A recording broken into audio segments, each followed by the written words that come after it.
Hello all, ഇന്ന് നമ്മൾ നോക്കുന്നത് പുതിയൊരു ടോപ്പിക്കാണ്. ദാറ്റ് ഇസ് പൈക്കോർണ വിരിഡിയൻ്റെ അകത്ത് വരുന്നതാണ്. ഈ പൈക്കോർണ വിരിഡിയൻ്റെ അകത്താണ് നമ്മുടെ പോളിയോ വൈറസും കാര്യങ്ങളൊക്കെ വരുന്നത്. ഈ പൈക്കോർണ വിരിഡിയനെ നമ്മൾ രണ്ടായിട്ട് ക്ലാസിഫൈ ചെയ്യുന്നുണ്ട്. ദാറ്റ് ഈസ് ഹ്യൂമൻ പാത്തജൻസും അതുപോലെ തന്നെ ആനിമൽ പാത്തജൻസും പറഞ്ഞിട്ട് രണ്ടായിട്ട് ക്ലാസിഫൈ ചെയ്യുന്നുണ്ട്. ഇതിൻ്റെ അകത്ത് ഹ്യൂമൻ പാത്തജൻസിൻ്റെ അകത്ത് വരുന്നതെന്ന് വെച്ച് കഴിഞ്ഞാൽ മെയിനായിട്ട് എൻട്രോ വൈറസ് വരും, റൈനോ വൈറസ് വരും, ഹെപ്പറ്റോ വൈറസ് ആൻഡ് പാരാക്കോ വൈറസ് ഒക്കെയാണ് മെയിനായിട്ട് ഹ്യൂമൻ പാത്തജൻസ് ആയിട്ട് വരുന്നത്. അതേസമയത്ത് ആനിമൽ പാത്തജൻസ് എന്ന് പറഞ്ഞിട്ടുണ്ടെങ്കിൽ ആഫ്തോ വൈറസും അതുപോലെ തന്നെ കാർഡിയോ വൈറസസും ഒക്കെയാണ് വരുന്നത്. നമുക്ക് ഇതിൻ്റെ അകത്ത് ഹ്യൂമൻ പാത്തജൻസ് ആയിട്ടുള്ള മെയിനായിട്ട് വരുന്നത് എൻട്രോ വൈറസസ് ആണ്. ഈ എൻട്രോ വൈറസസ് എന്ന് പറഞ്ഞിട്ടുണ്ടെങ്കിൽ നമ്മുടെ ഗ്യാസ്ട്രോ ഇൻറ്റെസ്റ്റിനൽ ട്രാക്റ്റിൻ്റെ അകത്തേക്ക് മെയിനായിട്ട് കോളനൈസേഷൻ ചെയ്തിട്ട് നമുക്ക് ഇൻഫെക്ഷൻ കോസ് ചെയ്യുന്നത്. അതായത് മെയിൻ ഇൻഫെക്ഷൻ ഇവിടെ ആയിരിക്കും വെച്ചാൽ ഗ്യാസ്ട്രോ ഇൻറ്റെസ്റ്റിനൽ ട്രാക്റ്റിലായിരിക്കും. That is enteric tract infection എന്നുള്ള രീതിയിലായിരിക്കും വരുന്നുണ്ടാവുക. ഈ എൻട്രോ വൈറസിന് നമ്മൾ മെയിനായിട്ട് 4 ഡിഫറെൻറ്റ് ക്ലാസിഫിക്കേഷനാണ് കൊടുക്കുന്നത്. First one is the polio virus. ഈ പോളിയോ വൈറസിന് എന്ന് വെച്ച് പറഞ്ഞിട്ടുണ്ടെങ്കിൽ മെയിനായിട്ട് 3 ഡിഫറെൻറ്റ് സീറോ ടൈപ്സ് ഉണ്ടാവും. പിന്നെ വരുന്നത് കോക്സാക്കി വൈറസസ് ആണ്. ഈ കോക്സാക്കി വൈറസിൽ തന്നെ 2 ടൈപ്പ് ഉണ്ട്. ദാറ്റ് ഈസ് കോക്സാക്കി വൈറസ് എയും ഉണ്ട്, അതുപോലെ തന്നെ കോക്സാക്കി വൈറസ് ബിയും ഉണ്ട്. ഈ കോക്സാക്കി വൈറസ് എ എന്ന് പറഞ്ഞിട്ടുണ്ടെങ്കിൽ 1 to 24 ഡിഫറെൻറ്റ് സീറോ ടൈപ്സ് ഉണ്ടാവും. അതുപോലെ തന്നെ Coxsackie virus bin 1 to 6 different zero types ആണ് വരുന്നത്. പിന്നെ വരുന്നത് എക്കോ വൈറസ് ആണ്. ഈ എക്കോ വൈറസിനും ഡിഫറെൻ്റ് ആയിട്ടുള്ള 1 to 34 ഡിഫറെൻറ്റ് സീറോ ടൈപ്സ് ഉണ്ട്. പിന്നെ വരുന്നത് ബാക്കിയുള്ള എൻട്രോ വൈറസസിന് മൊത്തത്തിൽ നമ്മൾ അതർ എൻട്രോ വൈറസസ് എന്നുള്ള രീതിയിൽ ക്ലാസിഫിക്കേഷൻ കൊടുത്തിട്ടുണ്ട്. അതിൻ്റെ നമ്പേഴ്സ് എന്ന് പറഞ്ഞിട്ടുണ്ടെങ്കിൽ 68 to 72 നമ്പേഴ്സ് ആയിരിക്കും കൊടുക്കുന്നുണ്ടാവുക. ഇതിനകത്ത് എൻട്രോ വൈറസ് 68 എന്ന് പറഞ്ഞിട്ടുണ്ടെങ്കിൽ മെയിനായിട്ട് നമുക്ക് ന്യൂമോണിയയും അതുപോലെ തന്നെ ബ്രോങ്കൈറ്റിസും കോസ് ചെയ്യുന്നുണ്ടാവുക. എൻട്രോ വൈറസ് 69 എന്ന് പറഞ്ഞാൽ നോൺ ഹ്യൂമൻ ഡിസീസസ് ആയിരിക്കും. അത് മെയിനായിട്ട് ആനിമൽസിനും ആയിരിക്കും മെയിനായിട്ട് ഇൻഫെക്ഷൻ കോസ് ചെയ്യുന്നുണ്ടാവുക.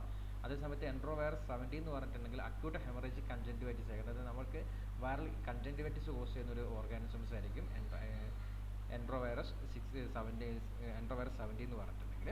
എൻട്രോ വൈറസ് 71 എന്ന് പറഞ്ഞിട്ടുണ്ടെങ്കിൽ മെയിനായിട്ട് മെനിഞ്ചൈറ്റിസും അതുപോലെ തന്നെ എൻസെഫലൈറ്റിസും, അതായത് central nervous system infection cause ചെയ്യുന്ന വൈറസ് ആയിരിക്കും എൻട്രോ വൈറസ് 71 എന്ന് പറഞ്ഞിട്ടുണ്ടെങ്കിൽ. എൻട്രോ വൈറസ് 72 ശരിക്കും വരുന്നതെന്ന് വെച്ച് കഴിഞ്ഞാൽ പണ്ട് ഇതിന് അറിയപ്പെടുന്ന എൻട്രോ വൈറസ് 72 ആയിരുന്നു. ഇപ്പോൾ ഇതിന് റീസെൻ്റ് ആയിട്ട് നമ്മൾ ഇൻക്ലൂഡ് ചെയ്തിട്ടുണ്ട് എന്ന് പറഞ്ഞിട്ടുണ്ടെങ്കിൽ ഹെപ്പറ്റോ വൈറസസിൻ്റെ അകത്താണ്. ദാറ്റ് ഈസ് ഹെപ്പറ്റൈറ്റിസ് എ വൈറസസിൻ്റെ അണ്ടറിലായിട്ടാണ് ഈ എൻട്രോ വൈറസ് 72 നമ്മൾ റീകൾസിഫൈ ചെയ്തിട്ടുള്ളത്. പിന്നെ രണ്ടാമത്തെ ഗ്രൂപ്പ്സ് ആയിട്ടുള്ള റൈനോ വൈറസസ് ആയിരിക്കും. ഈ റൈനോ വൈറസസ് എന്ന് പറഞ്ഞിട്ടുണ്ടെങ്കിൽ നമ്മുടെ റൈനൈറ്റിസ് ഒക്കെ കോസ് ചെയ്യുന്ന വൈറസസ് ആയിരിക്കും. മെയിനായിട്ട് ഇത് കോസ് ചെയ്യുന്നതെന്ന് വെച്ച് കഴിഞ്ഞാൽ ഇൻഫെക്ഷൻ കോസ് ചെയ്യുന്നത് നേസൽ മ്യൂക്കോസിലൊക്കെ ആയിരിക്കും ഇൻഫെക്ഷൻ കോസ് ചെയ്യുന്നുണ്ടാവും. അതുപോലെ തന്നെ ഡിഫറെൻ്റ് ആയിട്ടുള്ള മോർ ദാൻ 100 സീറോ ടൈപ്സ് ഇതിന് ഐസൊലേറ്റ് ചെയ്തിട്ടുണ്ടാവും. പിന്നെ ഇതാണ് ഹെപ്പറ്റോ വൈറസ്. നമ്മൾ നേരത്തെ പറഞ്ഞു ഹെപ്പറ്റോ വൈറസ് എന്ന് പറഞ്ഞിട്ടുണ്ടെങ്കിൽ മെയിനായിട്ട് എന്തായിരിക്കും എൻട്രോ വൈറസ് 72 വരുന്ന സംഭവമായിരിക്കും. അതായിരിക്കും ഹെപ്പറ്റോ വൈറസ് എന്ന് പറഞ്ഞിട്ടുള്ളത്. പിന്നെ വരുന്നത് പാരാക്കോ വൈറസസ് ആയിരിക്കും. ഇത്രയായിരിക്കും ഹ്യൂമൻ പാത്തജൻസിൻ്റെ അകത്ത് വരുന്നത്. പിന്നെ ആനിമൽ പാത്തജൻസിൻ്റെ അകത്ത് വരുന്നതെന്ന് പറഞ്ഞിട്ടുണ്ടെങ്കിൽ മെയിനായിട്ട് 2 വൈറസസ് ആണ്. ദാറ്റ് ഈസ് ആഫ്തോ വൈറസസും അതുപോലെ തന്നെ കാർഡിയോ വൈറസസും. ഈ ആഫ്തോ വൈറസസ് എന്ന് പറഞ്ഞിട്ടുണ്ടെങ്കിൽ കാറ്റിൽസിന് ഫുട്ട് ആൻഡ് മൗത്ത് ഡിസീസസ് ആയിരിക്കും കോസ് ചെയ്യുന്നുണ്ടാവുക. അതേസമയത്ത് കാർഡിയോ വൈറസസ് എന്ന് പറഞ്ഞിട്ടുണ്ടെങ്കിൽ മൈസിൽ എൻസെഫലോ മയോകാർഡൈറ്റിസ് ഒക്കെ കോസ് ചെയ്യുന്ന ഓർഗാനിസംസ് ആണ് ഈ കാർഡിയോ വൈറസസ് എന്ന് പറഞ്ഞത്. നമുക്ക് ഇതിൻ്റെ അകത്ത് ഡീറ്റെയിൽ ആയിട്ട് പഠിക്കാനുള്ളത് പോളിയോ വൈറസസ് ആണ്. ഈ പോളിയോയുടെ മോർഫോളജി എന്ന് പറഞ്ഞിട്ടുണ്ടെങ്കിൽ ഷേപ്പ് എന്തായാലും ഒരു ഇക്കോസഹെഡ്രൽ സിമെട്രി ആയിരിക്കും. ഈ ഇക്കോസഹെഡ്രൽ സിമെട്രിയിൽ നമ്മൾ ഈ ഡയഗ്രത്തിൽ കാണുന്ന പോലെ തന്നെ എന്തായിരിക്കും ഒരു ഇക്കോസഹെഡ്രൽ സിമെട്രി ആയിരിക്കും. ഇതിൻ്റെ സൈസ് എന്ന് പറഞ്ഞിട്ടുണ്ടെങ്കിൽ 27 നാനോമീറ്റർ ആയിരിക്കും. ഓരോ ഇതിൻ്റെ അകത്ത് എന്ന് പറഞ്ഞിട്ടുണ്ടെങ്കിൽ 60 ഡിഫറെൻറ്റ് സബ് യൂണിറ്റ്സ് ഉണ്ടാവും. ഓരോ സബ് യൂണിറ്റിൻ്റെ അകത്ത് എന്ന് പറഞ്ഞിട്ടുണ്ടെങ്കിൽ ഒരു 4 വൈറൽ പ്രോട്ടീൻസ് ഉണ്ടാവും. That is VP1, VP2, VP3 and VP4 എന്നുള്ള രീതിയിൽ 4 ഡിഫറെൻറ്റ് വൈറൽ പ്രോട്ടീൻസ് അതിൻ്റെ അകത്ത് കാണാൻ പറ്റും. ഇതിൻ്റെ ജീനോം എന്ന് പറഞ്ഞിട്ടുണ്ടെങ്കിൽ positive sense single standard linear RNA ആയിരിക്കും. ഇത് is an example of non enveloped അല്ലെങ്കിൽ നേക്കഡ് വൈറസിന് എക്സാമ്പിൾ ആയിരിക്കും. പിന്നെ അതുപോലെ തന്നെ ഇതിൻ്റെ വേറൊരു പ്രത്യേകത എന്ന് പറഞ്ഞിട്ടുണ്ടെങ്കിൽ ഇത് സെൽ ലൈൻസിലൊക്കെ ഗ്രോ ചെയ്യുന്ന സമയത്ത് ഇതൊരു ഇൻക്ലൂഷൻ ബോഡീസ് പ്രൊഡ്യൂസ് ചെയ്യുന്നുണ്ട്. ഈ ഇൻക്ലൂഷൻ ബോഡീസ് എന്ന് പറഞ്ഞിട്ടുണ്ടെങ്കിൽ eosinophilic intracellular Cowdry type B inclusion bodies ആയിരിക്കും. ഇതിനെ നമുക്ക് ചേഞ്ച് ചെയ്ത് കഴിഞ്ഞിട്ടുണ്ടെങ്കിൽ നമുക്ക് നല്ല രീതിയിൽ ഡെമോൺസ്ട്രേഷൻ ചെയ്യാൻ പോസിബിൾ ആയിരിക്കും. പിന്നെ ഇതിൻ്റെ കേസിൽ എന്ന് പറഞ്ഞിട്ടുണ്ടെങ്കിൽ പോളിയോ വൈറസിനെ ഫസ്റ്റ് ഐസൊലേറ്റ് ചെയ്തതെന്ന് പറഞ്ഞിട്ടുണ്ടെങ്കിൽ 1909 ഫസ്റ്റ് ഐസൊലേഷൻ ചെയ്തിട്ടുള്ളത്. ഇത് ആരെ ഐസൊലേറ്റ് ചെയ്തതെന്ന് പറഞ്ഞിട്ടുണ്ടെങ്കിൽ കാൾ ലൈൻസ്റ്റീറിലും അതുപോലെ തന്നെ എർവിൻ കോപ്പർ എന്ന് പറഞ്ഞ സയൻറ്റിസ്റ്റ് രണ്ടുപേരും കൂടിയിട്ടായിരിക്കും ഈ 1909 പോളിയോ വൈറസിനെ ഫസ്റ്റ് ഐസൊലേറ്റ് ചെയ്തിട്ടുണ്ടാവുക. ഇതിൻ്റെ ജിയോഗ്രാഫിക്കൽ ഡിസ്ട്രിബ്യൂഷൻ നോക്കുമ്പോൾ നമ്മൾ വേൾഡ് വൈഡ് നോക്കുന്ന സമയത്ത് എന്ന് വെച്ച് കഴിഞ്ഞാൽ ഇത് മെയിനായിട്ട് ഇത് പണ്ട് കാലത്ത് നമ്മുടെ എല്ലാ വേൾഡിൽ മൊത്തത്തിൽ കണ്ടുവരുന്ന ഡിസീസസ് ആയിരുന്നു. പിന്നെയെന്ന് വെച്ച് കഴിഞ്ഞാൽ അതിനുശേഷം സക്സസ്ഫുൾ വാക്സിനേഷൻ്റെ ഫലമായിട്ട് ഈ ഒരു ഡിസീസസിനെ നമുക്ക് നല്ല രീതിയിൽ ഇറാഡിക്കേറ്റ് ചെയ്യാൻ പറ്റിയിട്ടുണ്ട്. ഇതിനൊരു എക്സെപ്ഷൻ എന്ന് പറഞ്ഞിട്ടുണ്ടെങ്കിൽ മീൻസ് ഇപ്പോഴും ഈ ഒരു പോളിയോയുടെ ഇൻഫെക്ഷൻ കണ്ടുവരുന്ന കുറച്ച് കൺട്രീസ് ഉണ്ട്. അതിന് എക്സാമ്പിളായിട്ട് വരുന്നതാണ് പാകിസ്ഥാൻ, അഫ്ഗാനിസ്ഥാൻ ആൻഡ് നൈജീരിയയിലൊക്കെയാണ് മെയിനായിട്ട് ഇപ്പോഴും ഇതിൻ്റെ ചെറിയ ഔട്ട്ബ്രേക്സും കാര്യങ്ങളൊക്കെ കണ്ടുവരുന്നുണ്ടാവാം. ബാക്കി എല്ലാ ഒട്ടുമിക്ക കൺട്രീസിലും ഇതിനെന്താണ് നല്ല രീതിയിൽ സക്സസ്ഫുൾ വാക്സിനേഷനുള്ള ഒരു ഫലമായിട്ട് ഇത് നമ്മൾ നല്ല രീതിയിൽ ഇറാഡിക്കേറ്റ് ചെയ്തിട്ടുണ്ട്. ഇത് നമ്മൾ ഇന്ത്യയിലേക്ക് നോക്കുന്ന സമയത്ത് എന്ന് വെച്ച് കഴിഞ്ഞാൽ 2014 ഈ WHO എന്താണ് ഡിക്ലെയർ ചെയ്യുകയാണ് India is free from polio എന്നുള്ള രീതിയിൽ. അതായത് എന്താണ് നമുക്ക് കംപ്ലീറ്റ് ആയിട്ട് പോളിയോ വൈറസസിനെ നമുക്ക് ഈ നമുക്ക് 2014 കംപ്ലീറ്റ് ആയിട്ട് ഇറാഡിക്കേറ്റ് ചെയ്യാൻ പറ്റിയിട്ടുണ്ട്. നമ്മൾ WHO സർട്ടിഫിക്കേഷൻ ചെയ്താണ്. ഇത് നടക്കാൻ കാരണം എന്ന് വെച്ച് കഴിഞ്ഞാൽ നമ്മൾ ഈ പൾസ് പോളിയോ ഇമ്മ്യൂണൈസേഷൻ ഒക്കെ നടത്തുന്നതിൻ്റെ ഫലമായിട്ടാണ് US ഇപ്പോൾ നമുക്ക് സക്സസ്ഫുള്ളായിട്ട് അറ്റൈൻ ചെയ്യാൻ പറ്റിയിട്ടുണ്ടായിരുന്നത്. നമ്മൾ ഇതിൻ്റെ കൾച്ചർ കാറ്റഗറീസ് നോക്കുന്ന സമയത്ത് എന്ന് വെച്ച് കഴിഞ്ഞാൽ നമുക്ക് ഇതിൻ്റെ അകത്ത് എഗ് കൾച്ചേഴ്സ് യൂസ് ചെയ്യാം. എംബ്രിയോണിക്കൽ എഗ് കൾച്ചറാണ് ഇതിൻ്റെ അകത്ത് എന്ന് വെച്ച് കഴിഞ്ഞാൽ നമ്മുടെ ഫ്രഷ് സ്ട്രെയിനിൽ ഒരിക്കലും ഈ ഫ്രഷ് ആയിട്ടുള്ള ഐസൊലേഷൻ അല്ലെങ്കിൽ ഫ്രഷ് സ്ട്രെയിൻസ് ഒരിക്കലും ഇതിൻ്റെ അകത്ത് ഗ്രോ ചെയ്യുന്നില്ല. പകരം ഓൾഡ് സ്ട്രെയിൻസ് എന്തായിരിക്കും നല്ല രീതിയിൽ ഗ്രോ ചെയ്യുന്നുണ്ടാവും. പിന്നെ അതേ സമയത്ത് നമ്മൾ ആനിമൽ ഇനോക്കുലേഷൻ നോക്കുന്ന സമയത്ത് എന്ന് പറഞ്ഞിട്ടുണ്ടെങ്കിൽ നമ്മൾ ഹ്യൂമൻസുമായിട്ട് റിലേറ്റഡ് ആയിട്ടുള്ള മങ്കീസും അതുപോലെ തന്നെ ചിമ്പാൻസിയിലൊക്കെയാണ് നമ്മൾ ആനിമൽ ഇനോക്കുലേഷൻ പോസിബിൾ ആയിട്ട് വരുന്നത്. മങ്കീസിലാണെങ്കിൽ എന്ന് വെച്ച് കഴിഞ്ഞാൽ ഇൻട്രാസ്പാനൽ ഇനോക്കുലേഷനും അതുപോലെ തന്നെ ഇൻട്രാസെറിബ്രൽ ഇനോക്കുലേഷനാണ് നടക്കുന്നത്. ഇനി അതേസമയത്ത് ചിമ്പാൻസിയിലാകുമ്പോൾ എന്തായിരിക്കും ഓറൽ റൂട്ട് ഓഫ് അഡ്മിനിസ്ട്രേഷൻ നടക്കുന്നത്. ഇൻ ടിഷ്യൂ കൾച്ചേഴ്സ് നോക്കുന്ന സമയത്ത് നമ്മൾ യൂസ് ചെയ്യുന്നത് ഹ്യൂമൻ ഡിപ്ലോയിഡ് ഫൈബ്രോബ്ലാസ്റ്റ് സെൽ ലൈനാണ്. പിന്നെ അതുപോലെ തന്നെ primary monkey kidney cell lines ഒക്കെയാണ് യൂസ് ചെയ്യുന്നത് ഫോർ ടിഷ്യൂ കൾച്ചറിൽ. ഇങ്ങനെ നമ്മൾ ഈ ടിഷ്യൂ കൾച്ചറിൽ ഗ്രോ ചെയ്യുന്നതിൻ്റെ ഫലമായിട്ട് ഇതിൻ്റെ ഗ്രോത്ത് വന്നിട്ടുണ്ടെങ്കിൽ എന്തുണ്ടാവും, ഓരോ വൈറസസും അത് കറസ്പോണ്ടിങ് ആയിട്ടുള്ള സൈറ്റോപത്തോജനിക് എഫക്റ്റ് പ്രൊഡ്യൂസ് ചെയ്യുന്നുണ്ടാവും. അങ്ങനെയാണ് നമ്മൾ ഗ്രോത്ത് മനസ്സിലാക്കുന്നത്.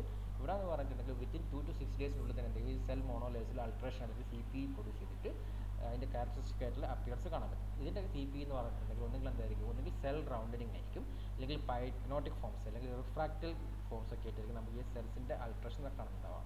പിന്നെ അതേപോലെ തന്നെ ഈ ടിഷ്യൂ കൾച്ചറിൻ്റെ അകത്ത് നമുക്ക് സ്റ്റേജ് ചെയ്തിട്ടുണ്ടെങ്കിൽ നമുക്ക് ഇതിൻ്റെ ഇൻക്ലൂഷൻ ബോഡി ആയിട്ടുള്ള കൗഡ്രൈ ടൈപ്പ് ബി ഇൻക്ലൂഷൻ ബോഡീസ് നമുക്ക് ഡെമോൺസ്ട്രേറ്റ് ചെയ്യാൻ പറ്റും. പിന്നെ അതുപോലെ തന്നെ ഇതിൻ്റെ അകത്ത് നമുക്ക് വൈറൽ ആൻറ്റിജനെ നമുക്ക് ഡെമോൺസ്ട്രേഷൻ ചെയ്യാൻ പറ്റും with help of viral neutralisation ടെസ്റ്റും അതുപോലെ തന്നെ ഇമ്മ്യൂണോ ഫ്ലൂറസൻസ് ടെസ്റ്റും വെച്ചിട്ട് നമുക്ക് ഇതിനെ ഡെമോൺസ്ട്രേറ്റ് ചെയ്യാൻ പറ്റും. പിന്നെ ഇതിൻ്റെ റെസിസ്റ്റൻറ്റ് നേച്ചർ നോക്കുന്ന സമയത്ത് ബാക്കിയെല്ലാ വൈറസും പോലെ തന്നെ ഇതെന്തായിരിക്കും, ഇതും ഹീറ്റ് അബൈലായിരിക്കും. അതുകൊണ്ട് തന്നെ നമുക്ക് കുറച്ച് ഹീറ്റ് അപ്ലൈ ചെയ്ത് തന്നെ ഇതിനെ കില്ല് ചെയ്യാൻ പോസിബിൾ ആയിരിക്കും. That is it can be inactivated at 55 degree Celsius four 30 minutes. അതായത് 30 മിനിറ്റ്സ് നമ്മൾ ചെറിയൊരു ഹീറ്റ് കൊടുക്കുമ്പോൾ എന്ത് ചെയ്യും, ഇതിനൊക്കെ ഇനാക്ടിവേഷൻ നടക്കാൻ ചാൻസ് കൊടുക്കുന്നത്. പക്ഷേ ഇതെന്തായിരിക്കും എന്ന് വെച്ച് കഴിഞ്ഞാൽ ലിക്വിഡ് സോൾവൻസ് ആയിട്ടുള്ള ഈതർ ക്ലോറോഫോം ബൈസാൾട്ടിനൊക്കെ റെസിസ്റ്റൻറ്റ് നേച്ചേഴ്സ് കാണിക്കുന്നുണ്ട്. അതുപോലെ തന്നെ പ്രോട്ടീലൈറ്റിക് എൻസൈംസിനോടും എന്താണ് ഇത് റെസിസ്റ്റൻറ്റ് നേച്ചർ കാണിക്കുന്നുണ്ട്. പിന്നെ അതേ സമയത്ത് നമുക്ക് ഇതിനെ ഡിസ്ട്രക്ഷൻ അല്ലെങ്കിൽ ഇതിനെ ഈ ഒരു വൈറസിനെ നമുക്ക് ഡിസ്ട്രോ ചെയ്യണമെന്നുണ്ടെങ്കിൽ നമുക്ക് ഫോർമാൽഡിഹൈഡ് വെച്ച് ട്രീറ്റ് ചെയ്യാം, അല്ലെങ്കിൽ ഓക്സിഡൈസിങ് ഏജൻസ് വെച്ച് ട്രീറ്റ് ചെയ്യാം, അല്ലെങ്കിൽ ക്ലോറിനേഷൻ വെച്ചിട്ട് ട്രീറ്റ് ചെയ്യാം. ഈ മൂന്ന് രീതിയിൽ ഏതെങ്കിലും വെച്ചിട്ടുണ്ടെങ്കിൽ ഇതിനെ നമുക്ക് സക്സസ്ഫുൾ ആയിട്ട് ഡിസ്ട്രോഷൻ നടക്കാൻ പോസിബിൾ ആയിരിക്കും. അതുകൊണ്ട് തന്നെയാണ് നമ്മളിപ്പം ഏറ്റവും കൂടുതൽ പോളിയോ വരാനുള്ള ചാൻസ് എന്ന് പറഞ്ഞിട്ട് ഫീക്കോ ഓറൽ റൂട്ട് ആയിരിക്കും. അങ്ങനെ വരുന്ന സമയത്ത് നമുക്ക് എന്ത് ചെയ്താൽ മതി, ആ ഒരു ഫീക്കോ ഓറൽ റൂട്ട് വരുന്ന ഈ ഒരു അവോയ്ഡ് ചെയ്യാൻ പറ്റും. നമ്മൾ കുടിക്കുന്ന ഡ്രിങ്കിങ് പർപ്പസ് യൂസ് ചെയ്യുന്ന വാട്ടേഴ്സ് ഒക്കെ ചെയ്യുക, നല്ല രീതിയിൽ ക്ലോറിനേറ്റഡ് വാട്ടേഴ്സ് ആണെങ്കിൽ നമുക്ക് ഒരു വരെ ഈ ഡിസീസ് കിട്ടാനുള്ള ചാൻസ് കുറയ്ക്കാം. പിന്നെ ഇതിൻ്റെ ആൻറ്റിജനിക് സ്ട്രക്ചേഴ്സ് നോക്കുന്ന സമയത്ത് എന്ന് വെച്ച് കഴിഞ്ഞാൽ നമ്മൾ ന്യൂട്രലൈസേഷൻ ടെസ്റ്റിൻ്റെ ഫലമായിട്ട് നമുക്ക് 3 ടൈപ്സ് ഓഫ് സ്ട്രെയിൻസിനെ നമുക്ക് കാണുന്നത്. ഫസ്റ്റ് ടൈപ്പ് 1, ടൈപ്പ് 2, ടൈപ്പ് 3 എന്നുള്ള രീതിയിൽ 3 ഡിഫറെൻറ്റ് സ്ട്രെയിൻസ് നമുക്ക് കിട്ടുന്നത്. ഇതിനകത്ത് ടൈപ്പ് 1 എന്ന് പറഞ്ഞിട്ടുണ്ടെങ്കിൽ അതിന് വേറൊരു പേരുണ്ട്, ബ്രോൺഹൈൽഡ് ആൻഡ് മഹോണി സ്ട്രെയിൻസ് കൂടി പറഞ്ഞത്. ഇത് മെയിനായിട്ട് കോസ് ചെയ്യുന്നത് പറഞ്ഞിട്ടുണ്ടെങ്കിൽ എപ്പിഡമിക് ഡിസീസസ് ആയിരിക്കും. എപ്പിഡമിക് ഡിസീസസും ഉണ്ടാവും. അതുപോലെ തന്നെ ഇത് എഫക്ട് ചെയ്ത ഇൻഡിവിജ്വൽസ് എന്ന് പറഞ്ഞിട്ടുണ്ടെങ്കിൽ പാരാലിറ്റിക് കോംപ്ലിക്കേഷൻസ് ഉണ്ടാവാനുള്ള ചാൻസസ് കൂടുതലായിരിക്കും. പിന്നെ അതുപോലെ തന്നെ ഇതെന്തായിരിക്കും, ഇതെന്ന് വെച്ച് കഴിഞ്ഞാൽ വാക്സിൻ റെസ്പോൺസ് എന്തായിരിക്കും, ഇതിന് നല്ല രീതിയിൽ ഇതിന് പോർ വാക്സിൻ റെസ്പോൺസ് ആയിരിക്കും. അതുകൊണ്ട് തന്നെ എന്തായിരിക്കും എന്ന് വെച്ച് കഴിഞ്ഞാൽ നമുക്ക് നല്ല രീതിയിൽ ഇറാഡിക്കേറ്റ് ചെയ്യാൻ പോസിബിൾ ആയിരിക്കും. അതായത് ഡിഫിക്കൽട്ട് ഇറാഡിക്കേറ്റ് ആയിരിക്കും. ഇപ്പോൾ എന്ന് വെച്ചാൽ എന്തായിരിക്കും, ഇതെന്ന് വെച്ച് കഴിഞ്ഞാൽ ഒരു എപ്പിഡമിക് മാറിയിട്ട് ഒരു എൻഡമിക് ഇൻഫെക്ഷൻ മാത്രമാണ് ഇപ്പോൾ ഈ ടൈപ്പ് 1 കോസ് ചെയ്യുന്നത്. അതേസമയത്ത് ടൈപ്പ് 2 എന്ന് പറഞ്ഞിട്ടുണ്ടെങ്കിൽ എന്തായിരിക്കും, ഇതിൻ്റെ വേറൊരു പേര് എന്ന് പറഞ്ഞിട്ടുണ്ടെങ്കിൽ ലാൻസിങ് ആൻഡ് മെഫി എന്നാണ് പറയുന്നത്. ഇത് മെയിനായിട്ട് കോസ് ചെയ്യുന്നതെന്ന് പറഞ്ഞിട്ടുണ്ടെങ്കിൽ എൻഡമിക് ഡിസീസസ് ആയിരിക്കും. ഇതെന്ന് പറഞ്ഞിട്ടുണ്ടെങ്കിൽ എന്താണ്, ഇതിന് അഗേൻസ്റ്റ് ആയിട്ടുള്ള ആൻറ്റിബോഡി എന്ന് പറയുന്നത് പ്രൊട്ടക്റ്റീവ് ആയിരിക്കും. ദാറ്റ് ഈസ് ഇതെന്തായാലും പറ്റും, നമുക്ക് സക്സസ്ഫുൾ ആയിട്ടുള്ള വാക്സിനേഷൻ ഫലമായിട്ട് ഇതിനെ നമുക്ക് ഇറാഡിക്കേറ്റ് ചെയ്യാൻ പറ്റും. നമ്മുടെ ഇന്ത്യയിൽ ഏറ്റവും കൂടുതൽ കണ്ടുവരുന്നതെന്ന് വെച്ച് കഴിഞ്ഞാൽ ഈ ടൈപ്പ് 2 ഫോംസ് ആണ് നമ്മുടെ ഇന്ത്യയിൽ ഏറ്റവും കൂടുതലായിട്ട് കണ്ടുവരുന്നുണ്ടാവുക. പിന്നെ അതേസമയത്ത് ടൈപ്പ് 3 എന്ന് പറഞ്ഞിട്ടുണ്ടെങ്കിൽ ലിയോൺ ആൻഡ് സ്കോൾട്ട് ആണ് വരുന്നത്. ഇതെന്ന് പറഞ്ഞിട്ടുണ്ടെങ്കിൽ ഇതും ഇതുപോലെ തന്നെ നമ്മൾ നേരത്തെ പറഞ്ഞ പോലെ തന്നെ എന്താണ് എപ്പിഡമിക് ഡിസീസസ് ആയിരിക്കും. ഇത് ഏറ്റവും കൂടുതൽ കണ്ടുവരുന്നതെന്ന് വെച്ച് കഴിഞ്ഞാൽ it also vaccine associated polio viruses ആയിട്ടാണ് ഇതിന് കൂടുതലായിട്ട് ഇൻഫെക്ഷൻ കണ്ടുവരുന്നത്. പിന്നെ അതുപോലെ തന്നെ ഇത് നമ്മൾ ഡിഫറെൻറ്റ് സ്ട്രെയിൻസ് ഉണ്ടെങ്കിൽ എന്തായിരിക്കും ഒറ്റ സ്പീഷീസ് തന്നെ, അതുകൊണ്ട് ഇവിടെ നമുക്ക് എന്ത് കാണാൻ പറ്റും, ആൻറ്റിജനിക് ക്രോസ് റിയാക്ഷൻസ് കാണാനുള്ള ചാൻസസ് കൂടുതലായിരിക്കും. ഇവിടെ നമുക്ക് ക്രോസ് റിയാക്ഷൻ മെയിനായിട്ട് കാണിക്കുന്നതെന്ന് വെച്ച് കഴിഞ്ഞാൽ ടൈപ്പ് 1ഉം ടൈപ്പ് 2ഉം അതുപോലെ തന്നെ ടൈപ്പ് 2ഉം ടൈപ്പ് 3ഉം ആയിരിക്കും ആൻറ്റിജനിക് ക്രോസ് റിയാക്ഷൻ നടക്കുന്നുണ്ടാവുക. ഒരു കാരണവശാലും ഈ ടൈപ്പ് 1ഉം ടൈപ്പ് 3ഉം തമ്മിൽ എന്ത് വരുന്നില്ല, ഈ ഒരു ക്രോസ് റിയാക്ഷൻ നടക്കുന്നില്ല. പിന്നെ അതേ സമയത്ത് നമ്മൾ കോംപ്ലിമെൻറ്റ് ഫിക്സേഷൻ ടെസ്റ്റ്, LIC അല്ലെങ്കിൽ പ്രിസിപിറ്റേഷൻ ടെസ്റ്റ് ഒക്കെ വെച്ച് നോക്കുന്ന സമയത്ത് ഇതിന് വേണ്ടി നമ്മൾ 2 ആൻറ്റിജൻസ് ഉണ്ട്. അതായത് first one is the C അല്ലെങ്കിൽ ക്യാപ്സിഡ് ആൻറ്റിജൻ. ഈ ക്യാപ്സിഡ് ആൻറ്റിജൻ വേറൊരു പേരും കൂടി, it is also known as heated അല്ലെങ്കിൽ H ആൻറ്റിജൻ എന്ന് പറയുന്നത്. ഇതെന്ന് പറഞ്ഞിട്ടുണ്ടെങ്കിൽ നമ്മളൊരു നോൺ ഇൻഫെഷ്യസ് വൈറസസിനായിരിക്കും നമ്മൾ ഇതിനെ ഐസൊലേറ്റ് ചെയ്യാൻ പറ്റുന്നുണ്ടാവുക. അതുകൊണ്ട് തന്നെ എന്തായിരിക്കും, നമുക്ക് ഇൻഫെക്ഷൻ കോസ് ചെയ്യാനുള്ള ചാൻസ് വളരെ കുറവായിരിക്കും. അതുകൊണ്ട് തന്നെ എന്തായിരിക്കും, ഈ ആൻറ്റി-C ആൻറ്റിബോഡി നമ്മുടെ ബോഡിയിൽ ഉണ്ടെങ്കിൽ അതെന്തായിരിക്കും, നമുക്ക് പ്രൊട്ടക്ഷൻ ഒന്നും തരുന്നില്ല. പിന്നെ അതുപോലെ തന്നെ എന്ന് വെച്ചാൽ ലെസ് സ്പെസിഫിക് ആയിരിക്കും. ഇതിനെന്ന് വെച്ച് കഴിഞ്ഞാൽ നമ്മളെ എന്തെങ്കിലും വൈറസ് ഇൻഫെക്ഷൻ ഉണ്ടെങ്കിൽ ഈ ഒരു ആൻറ്റി-C ആൻറ്റിബോഡി അതിനെ ന്യൂട്രലൈസ് ചെയ്യാനുള്ള കപ്പാസിറ്റിയും കുറവായിരിക്കും. ദെൻ സെക്കൻഡ് ആൻറ്റിജൻ വരുന്നത് വെച്ചാൽ ഡി ആൻറ്റിജൻ അല്ലെങ്കിൽ ഡെൻസ് ആൻറ്റിജൻ ആയിരിക്കും. ഇതിന് വേറൊരു പേര് എന്ന് പറഞ്ഞിട്ടുണ്ടെങ്കിൽ നേറ്റീവ് ആൻറ്റിജൻ അല്ലെങ്കിൽ എൻ ആൻറ്റിജൻ എന്ന് കൂടി പറയുന്നുണ്ട്. അതായത് എന്ന് വെച്ച് കഴിഞ്ഞാൽ നമ്മുടെ ഹോൾ വൈറസസിൻ്റെ വൈറസസ് മൊത്തത്തിനായിട്ട് അസോസിയേറ്റ് ചെയ്തിട്ടായിരിക്കും ഈ ഒരു ഡെൻസ് ആൻറ്റിജൻ നമുക്ക് കാണാൻ പറ്റുക. അതുകൊണ്ട് തന്നെ എന്തായിരിക്കും ഈ ഒരു ആൻറ്റി ഡെൻസ് ആൻറ്റിബോഡി എന്ന് പറഞ്ഞിട്ടുണ്ടെങ്കിൽ പ്രൊട്ടക്റ്റീവ് നേച്ചർ ആയിരിക്കും. പിന്നെ വരുന്നത് ഹ്യൂമറൽ ഇമ്മ്യൂണിറ്റിയാണ്. മെയിനായിട്ട് എന്ന് വെച്ചാൽ IgM ആൻറ്റിബോഡീസ് അപ്പിയർ ചെയ്യുക. ഇതെന്ന് വെച്ചാൽ വിത്തിൻ വീക്സിൻ്റെ ഉള്ളിൽ തന്നെ എന്ത് ചെയ്യും നമ്മുടെ ബോഡിയുടെ അടുത്ത് IgM ആൻറ്റിബോഡി അപ്പിയർ ചെയ്യുകയും ചെയ്യും. അതുപോലെ തന്നെ എന്ത് ചെയ്യും ഇത് ഒരു 6 months വരെ നമ്മുടെ ബോഡിയുടെ അടുത്ത് നിൽക്കുകയും ചെയ്യും. അതേ സമയത്ത് IgG വന്നിട്ടുണ്ടെങ്കിൽ എന്തായിരിക്കും ഇതെന്ന് വെച്ചാൽ നമ്മുടെ ലൈഫ് ലോങ് ആയിട്ട് നമ്മുടെ ബോഡിയുടെ അടുത്ത് IgG കാണാൻ പറ്റും. ഈ രണ്ട് ആൻറ്റിബോഡി ആണെങ്കിൽ എന്താണെന്ന് വെച്ചാൽ ഒന്നെങ്കിൽ സിസ്റ്റമിക് ഇൻഫെക്ഷൻസിന് മാത്രമേ ഇത് സിസ്റ്റമിക് ഇൻഫെക്ഷന് മാത്രമേ നമുക്ക് പ്രൊട്ടക്ഷൻ കിട്ടുന്നുള്ളൂ. അതുകൊണ്ട് തന്നെ എന്താ ഇത് ഡിസഡ്വാൻറ്റേജ് എന്താണെന്ന് വെച്ച് കഴിഞ്ഞാൽ നമ്മുടെ ഗ്യാസ്ട്രോ ഇൻറ്റെസ്റ്റിനൽ ട്രാക്റ്റിൻ്റെ അകത്തുള്ള മ്യൂക്കസിലൊക്കെ എന്തുണ്ടാവും ഇൻഫെക്ഷൻ ഉണ്ടെങ്കിൽ ഇതെന്ത് ചെയ്യുന്നു ഇത് അവിടെ കിടന്ന് മൾട്ടിപ്ലൈസ് ചെയ്തിട്ട് ഈ വൈറസസിൻ്റെ ഷഡിങ് കണ്ടിന്യൂസ് ആയിട്ട് നമ്മുടെ ഫീസസ് വഴി പോകാനുള്ള ചാൻസ് കൂടുതലായിരിക്കും. അങ്ങനെയുള്ള സമയത്ത് നമുക്ക് ഈ ഒരു IgM കൊണ്ടോ അല്ലെങ്കിൽ IgG കൊണ്ടോ നമുക്ക് യാതൊരു പ്രൊട്ടക്ഷൻ നടക്കുന്നില്ല. ഇനി അതേ സമയത്ത് സെക്രട്ടറി IgAക്ക് ചെറിയൊരു റോളുണ്ട്. ഇതെന്ന് വെച്ച് കഴിഞ്ഞാൽ ഒരു ലോക്കൽ ഇമ്മ്യൂണിറ്റിയാണ് കൊടുക്കുന്നത്. അത് കൂടാണ്ട് എന്ത് ചെയ്യും മദർ ടു ഫീറ്റൽ ട്രാൻസ്മിഷൻ നടക്കുന്നത് ഈ secretary IgA through breast milk. അതുകൊണ്ട് തന്നെ എന്ന് പറഞ്ഞിട്ടുണ്ടെങ്കിൽ എന്തായിരിക്കും ഇൻഫാൻസിന് ഈ ഒരു പോളിയോ ഇൻഫെക്ഷൻ കിട്ടാനുള്ള ഒരു പരിധി വരെ പ്രിവെൻറ്റ് ചെയ്ത് നിൽക്കുന്നത് വെച്ചാൽ ഈ സെക്രട്ടറി IgA നമ്മുടെ മദറിൻ്റെ ബോഡിയിലുള്ളത് കൊണ്ടായിരിക്കും. then ഇതിൻ്റെ പാത്തോജനസിസ് നമ്മൾ നോക്കുകയാണെങ്കിൽ എന്ന് വെച്ചാൽ ഇതിൻ്റെ ഡിസീസിൻ്റെ പേര് പറയുന്നത് പോളിയോ അല്ലെങ്കിൽ പോളിയോ മൈലൈറ്റിസ് എന്നാണ്. ഇതിൻ്റെ റിസർവോയർ ഓഫ് ഇൻഫെക്ഷൻ എന്ന് പറഞ്ഞാൽ ഹ്യൂമൻസ് ആയിരിക്കും ഇതിൻ്റെ റിസർവോയർ ഓഫ് ഇൻഫെക്ഷൻ. അതേ സമയത്ത് എന്തായിരിക്കും ഒരു ക്രോണിക് കാരിയർ സ്റ്റേജ് എന്നുള്ള രീതിയിൽ ഇവിടെ വരുന്നില്ല. പക്ഷേ ഒരു എക്സെപ്ഷൻ എന്ന് പറഞ്ഞാൽ ആരായിരിക്കും വെച്ചാൽ ഇമ്മ്യൂണോ ഡെഫിഷ്യൻസി ഡിസീസ് ഉള്ള ഇൻഡിവിജ്വൽ ആയിരിക്കും. അവരുടെ ബോഡിൻ്റെ എന്ന് പറഞ്ഞിട്ടുണ്ടെങ്കിൽ പ്രൊലോങ്ഡ് ടൈം എന്തുണ്ടാവും നമ്മുടെ ഇതിൻ്റെ അല്ലെങ്കിൽ ലോങ്ങർ ടൈം ഡ്യൂറേഷനിൽ നമ്മുടെ ഫീസസ് കൂടി ഇത് ഷെഡ് ചെയ്ത് കളയാനുള്ള ചാൻസ് കൂടുതലായിരിക്കും. പിന്നെ അതുപോലെ തന്നെ ഇത് നമ്മളെ എവിടെ ഒന്ന് ബൈൻഡ് ചെയ്യാമെന്ന് പറഞ്ഞിട്ടുണ്ടെങ്കിൽ നമ്മുടെ സെൽ സർഫസിൻ്റെ മുകളിൽ CD155 റിസപ്റ്ററിൻ്റെ മുകളിലായിരിക്കും ഇത് വൈറസ് കൊണ്ട് ബൈൻഡ് ചെയ്യുന്നുണ്ടാവാം. ദെൻ മോഡ് ഓഫ് ട്രാൻസ്മിഷൻ എന്ന് പറഞ്ഞിട്ടുണ്ടെങ്കിൽ മെയിനായിട്ട് 4 different route of mode of transmission ആണ്. പ്രൊഡോമിനൻറ്റ് വൺ എന്ന് പറഞ്ഞിട്ടുണ്ടെങ്കിൽ ഫീക്കോ ഓറൽ റൂട്ടായിരിക്കും. ദാറ്റ് ഈസ് ഇൻജസ്റ്റ് നമ്മൾ എന്താണ് കണ്ടാമിനേറ്റഡ് ഫുഡ് ആൻഡ് വാട്ടർ കണ്ടിട്ട് ഹ്യൂമൻ ഫീസസ് ഉണ്ടെങ്കിൽ എന്ത് ചെയ്യാൻ പറ്റും ആ ഒരു ഹ്യൂമൻ ഇൻഫെക്ഷൻ ഉണ്ടെങ്കിൽ ആ ഒരു റൂട്ട് വഴി നമുക്ക് ഇൻഫെക്ഷൻ കിട്ടാനുള്ള ചാൻസസ് കൂടുതലായിരിക്കും. രണ്ടാമത് ഇൻഹലേഷൻ ആണ്. അതൊക്കെ എന്ന് വെച്ചാൽ വളരെ മൈനർ കേസസ് ആണ്. പിന്നെ അതുപോലെ തന്നെ എന്ന് വെച്ച് കഴിഞ്ഞാൽ നമ്മളിപ്പോൾ സംസാരിക്കുന്ന സമയത്തൊക്കെ റെസ്പിറേറ്ററി സെക്രീഷൻസിനകത്തൊക്കെ എന്ത് സംഭവിക്കാം ഡ്രോപ്ലെറ്റ്സ് ന്യൂക്ലിയസ് വരാം. ഈ ഡ്രോപ്ലെറ്റ്സ് നേരെ എന്ത് ചെയ്യുക വേറെ ഇൻഡിവിജ്വൽസിൻ്റെ കണ്ണിലേക്ക് പോയി മീൻസ് കൺജങ്ക്റ്റിവിലേക്ക് പോയിട്ട് ആ രീതിയിൽ ഒരു ട്രാൻസ്മിഷൻ നടക്കുന്നുണ്ട്. പിന്നെ അതുപോലെ തന്നെ എന്ന് വെച്ചാൽ ഈ ടോൺസിലെക്ടമി അതായത് സർജിക്കൽ റിമൂവൽ ഓഫ് ടോൺസിൽസ് നടന്ന ഇൻഡിവിജ്വൽസ് നമ്മൾ ടോൺസിലെക്ടമി എന്ന് പറഞ്ഞ ഇൻഡിവിജ്വൽസിന് എന്തുണ്ടാവാം അവരിൽ നിന്ന് പറഞ്ഞാൽ ഡയറക്റ്റ് ന്യൂറൽ ട്രാൻസ്മിഷൻ ഉണ്ടാവാനുള്ള ചാൻസസ് കൂടുതലായിട്ട് കണ്ടുവരുന്നുണ്ട്. പിന്നെ ഇതിൻ്റെ മെയിൻ പ്രീഡിസ്പോസിംഗ് ഫാക്ടേഴ്സ് നമ്മൾ 3ആയിട്ടാണ് ക്ലാസിഫൈ ചെയ്യുന്നത്. First one is the host factors. Host factors എന്ന് പറഞ്ഞിട്ടുണ്ടെങ്കിൽ പ്രൊഡോമിനൻ്റ് വന്ന ഫാക്ടറും ടിപ്പിക്കൽ വന്ന ഏജ് ആയിരിക്കും. എങ്ങനെയുള്ള ഇൻഡിവിജ്വൽസിനാണ് ഇത് കൂടുതൽ കണ്ടുവരുന്നതെന്ന് വെച്ചാൽ അഡൾട്ട്സിനായിരിക്കും കൂടുതൽ ഇൻഫെക്ഷൻ കിട്ടാനുള്ള ചാൻസസ് കൂടുതൽ. കാരണം എന്താണെന്ന് വെച്ച് കഴിഞ്ഞാൽ നമുക്കറിയാം ഇത് എന്താണ് കണ്ടാമിനേറ്റഡ് ഫുഡ് ആൻഡ് വാട്ടർ വഴിയാണ് നമുക്ക് ഇൻഫെക്ഷൻ കിട്ടും. ഒരു അഡൾട്ട് ആണെങ്കിൽ എന്താണെന്ന് വെച്ചാൽ നമ്മളിപ്പം പുറത്തുനിന്ന് തട്ടിക്കിടന്നൊക്കെ എവിടെ നിന്നാണെങ്കിലും ഫുഡ് നല്ലപോലെ കഴിക്കും. അത് നമുക്ക് ഇൻഫെക്ഷൻ കിട്ടാനുള്ള ചാൻസസ് കൂടുതലായിരിക്കും. പിന്നെ അതേ സമയത്ത് സെക്സ് നോക്കുന്ന സമയത്ത് എന്ന് പറഞ്ഞിട്ടുണ്ടെങ്കിൽ മെയിൽസിനായിരിക്കും കമ്പാരിറ്റീവ്ലി കൂടുതൽ ഇൻഫെക്ഷൻ കിട്ടാൻ chances compare to female. That is 3:1 എന്നുള്ള റേഷ്യോയിലാണ് ആ ഒരു റേഷ്യോ പോകുന്നത്. പിന്നെ അതുപോലെ തന്നെ ഫീമെയിൽസ് പ്രഗ്നൻസിയുടെ ഫലമായിട്ട് എന്തുണ്ടാവും അവരുടെ ബോഡിയുടെ അകത്ത് കുറേ ഹോർമോണൽ ഇംബാലൻസ് അല്ലെങ്കിൽ ഹോർമോണൽ ചേഞ്ചസ് ഉണ്ടാവാനുള്ള ചാൻസസ് കൂടുതലായിരിക്കും. ആ സമയത്തും അവർക്ക് ഇൻഫെക്ഷൻ കിട്ടാനുള്ള ചാൻസസ് കൂടുതലായിരിക്കും. പിന്നെ അതുപോലെ തന്നെ പേഷ്യൻറ്റ് സഫറിംഗ് വിത്ത് ഇമ്മ്യൂണോ ഡെഫിഷ്യൻസി ഡിസീസസ് അതെന്ന് വെച്ചാൽ എന്തായിരിക്കും അവർക്ക് ഓൾറെഡി ഇൻഫെക്ഷൻ ഉണ്ട്. പക്ഷേ എന്തായിരിക്കും അവർക്ക് ഇമ്മ്യൂൺ സ്റ്റാറ്റസ് വളരെ ലോവേഡ് ആയിരിക്കും. ആ സമയത്ത് എന്തായിരിക്കും പ്രൊലോങ്ഡ് വൈറസ് ഷെഡിങ് ഉണ്ടാവുകയും ചെയ്യും. എന്ത് ഇൻഫെക്ഷൻ ആണെങ്കിൽ അതിൻ്റെ സിവിയർ ഫോമിലേക്ക് ഇത് കാണുകയും ചെയ്യാം. പിന്നെ അതേ സമയത്ത് ടോൺസിലെക്ടമിക്ക് നടന്ന ഇൻഡിവിജ്വൽ ആണെങ്കിൽ എന്തായിരിക്കും വെച്ചാൽ ട്രാൻസ്മിഷൻ എന്ന് പറഞ്ഞിട്ടുണ്ടെങ്കിൽ ഡയറക്റ്റ് ന്യൂറൽ ട്രാൻസ്മിഷനിലേക്ക് നടക്കുന്നുണ്ടാവുക. പിന്നെ അതുപോലെ തന്നെ ഹെവി എക്സസൈസ് ഉണ്ടെങ്കിൽ എന്തുണ്ടാവുന്ന ചാൻസസ് കൂടുതലായിരിക്കും. പാരാലിറ്റിക് കോംപ്ലിക്കേഷൻസ് ഉണ്ടാവുന്ന ചാൻസസ് കൂടുതലായിരിക്കും. പിന്നെ എന്തെങ്കിലും വാക്സിനേഷൻ ഫലമായിട്ട് അതിനൊരു എക്സാമ്പിൾ ആയിട്ട് പറയുന്നത് DPT വാക്സിൻ ഡിഫ്തീരിയ പെർtussis ടെറ്റനസ്. ഈ DPT വാക്സിൻ നമ്മൾ അടിക്കുന്ന സമയത്ത് നമ്മൾ എവിടെയാണോ നമ്മൾ ഇനോക്കുലേഷൻ ചെയ്തിട്ടുള്ള ആ ഒരു പർട്ടിക്കുലർ ലിംസിനകത്ത് നമുക്ക് പാരാലിറ്റിക് കോംപ്ലിക്കേഷൻസ് ഉണ്ടാവാനുള്ള ചാൻസ് കൂടുതലാണ്.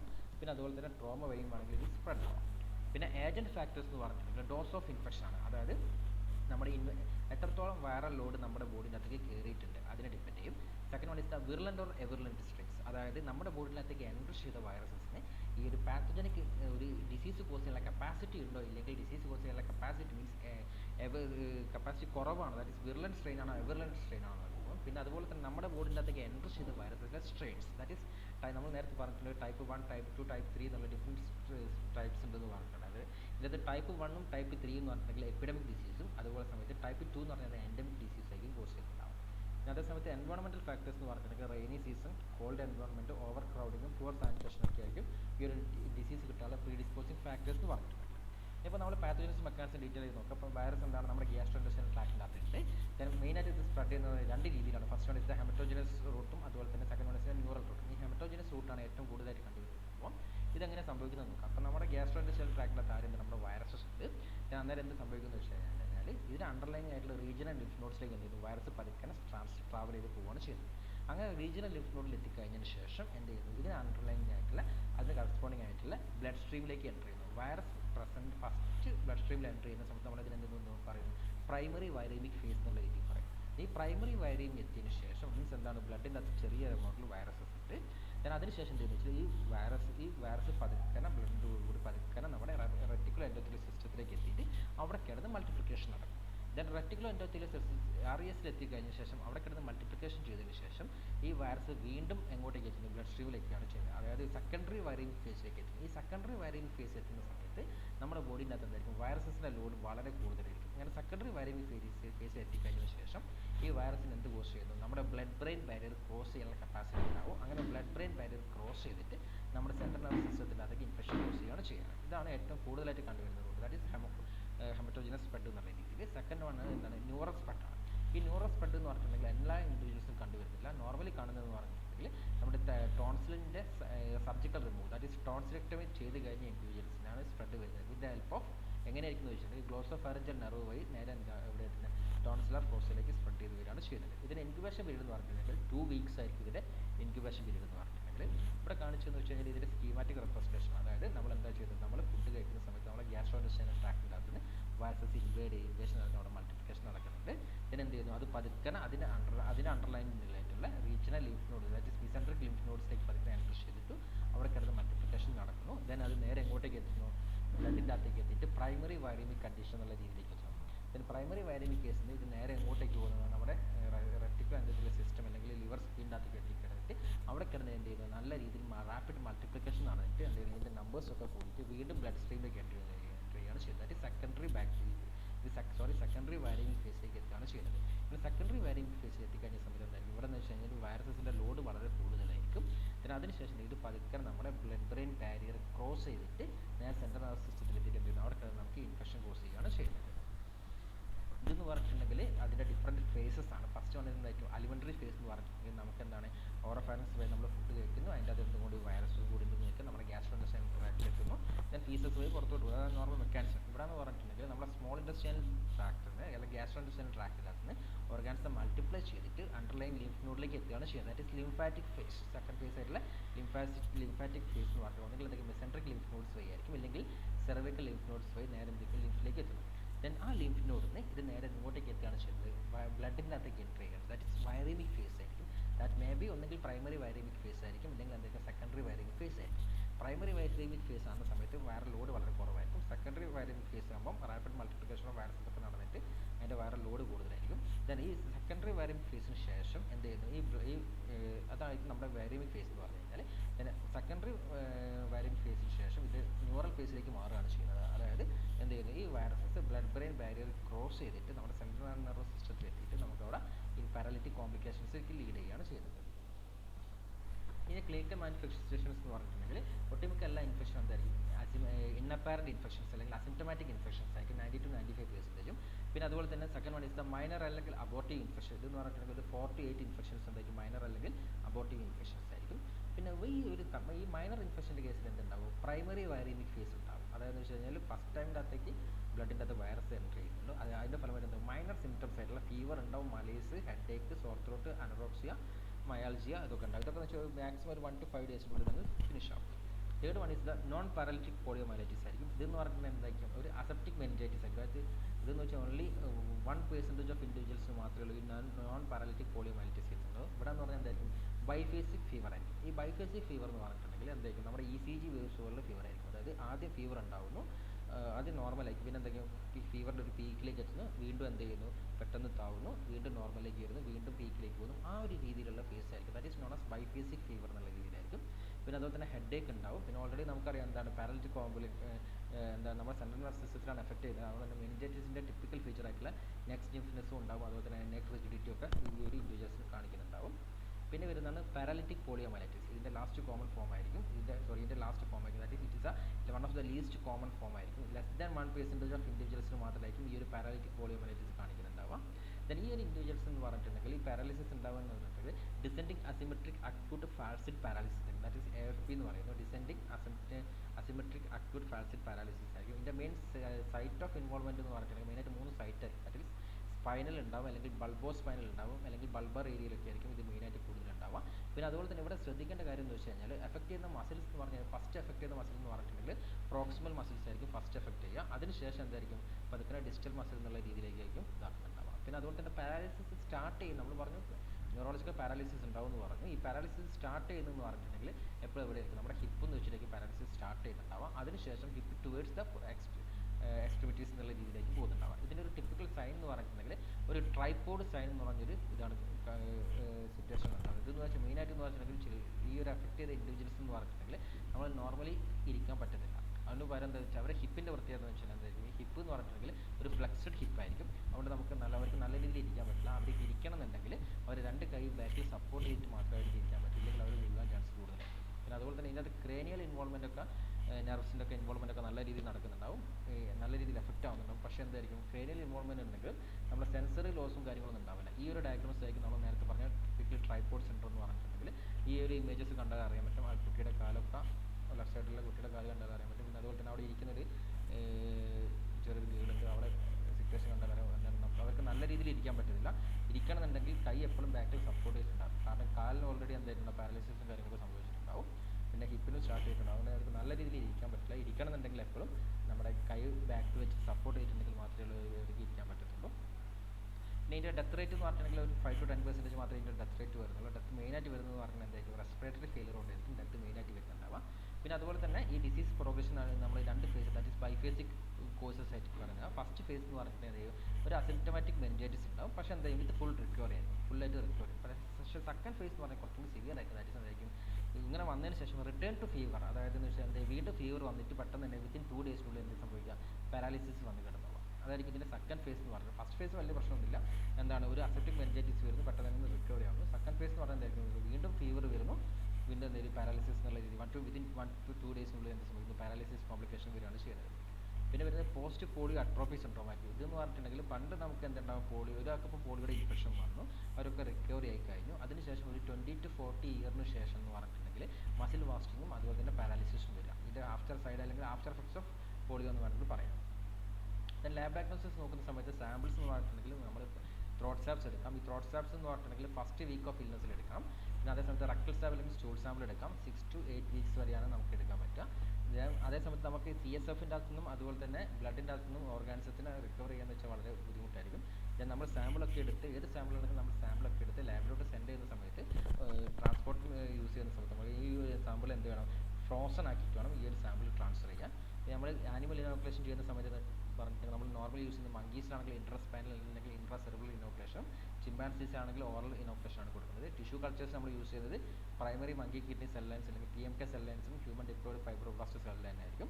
ഇത് ഗ്രോത്ത് ഉണ്ടെങ്കിൽ വിത്തിൻ 2 to 6 ഡേയ്സിനുള്ളിൽ തന്നെ നമുക്ക് ഒന്നുകിൽ സെൽ റൗണ്ടനിങ് അല്ലെങ്കിൽ പാക്നോട്ടിക് അല്ലെങ്കിൽ റിഫ്രാക്റ്റീവ് ആയിട്ടുള്ള CP നമുക്ക് കാണാൻ പറ്റും. പിന്നെ അതുപോലെ തന്നെ ഈ ഒരു നമ്മുടെ സെല്ലെടുത്ത് നമ്മൾ സ്റ്റെയിൻ ചെയ്ത് നോക്കിയിട്ടുണ്ടെങ്കിൽ നമുക്ക് അതിൻ്റെ അകത്ത് ഇൻട്രാ സെല്ലുലാർ ഇൻക്ലൂഷൻ ബോഡീസ് ആയിട്ടുള്ള Cowdry type B inclusion bodies demonstration ചെയ്യാൻ പറ്റും. പിന്നെ അതുപോലെ തന്നെ നമുക്ക് ആൻറ്റിജനിക് ഡെമോൺസ്ട്രേഷൻ വേണമെങ്കിൽ ഈ ഒരു ഇത് വെച്ചിട്ട് നമുക്ക് ന്യൂട്രലൈസേഷൻ ടെസ്റ്റും അതുപോലെ തന്നെ ഇമ്മ്യൂണോഫ്ലോറസൻസ് ടെസ്റ്റും വെച്ചിട്ട് നമുക്ക് ആൻറ്റിജൻ ഡെമോൺസ്ട്രേഷൻ ചെയ്യാൻ പറ്റും. സിറോളജിയിൽ വരുന്നതെന്ന് പറഞ്ഞിട്ടുണ്ടെങ്കിൽ മെയിനായിട്ട് ആൻറ്റിബോഡി ഡിറ്റക്ഷൻ ആയിരിക്കും. അതിൻ്റെ അകത്ത് വരുന്നത് compliment fixation test, neutralisation test ആയിരിക്കും. പിന്നെ മോളിക്കുലർ ഡയഗ്നോസിസിൽ വരുന്നതെന്ന് പറഞ്ഞിട്ടുണ്ടെങ്കിൽ real time multiplex reverse transcriptase PCR വെച്ചിട്ട് നമുക്ക് ഇതിൻ്റെ എക്സാക്ട് ജീനോം ഏതാണെന്നുള്ളത് നമുക്ക് ഇതിൻ്റെ അകത്ത് ഐഡൻറ്റിഫൈ ചെയ്യാം.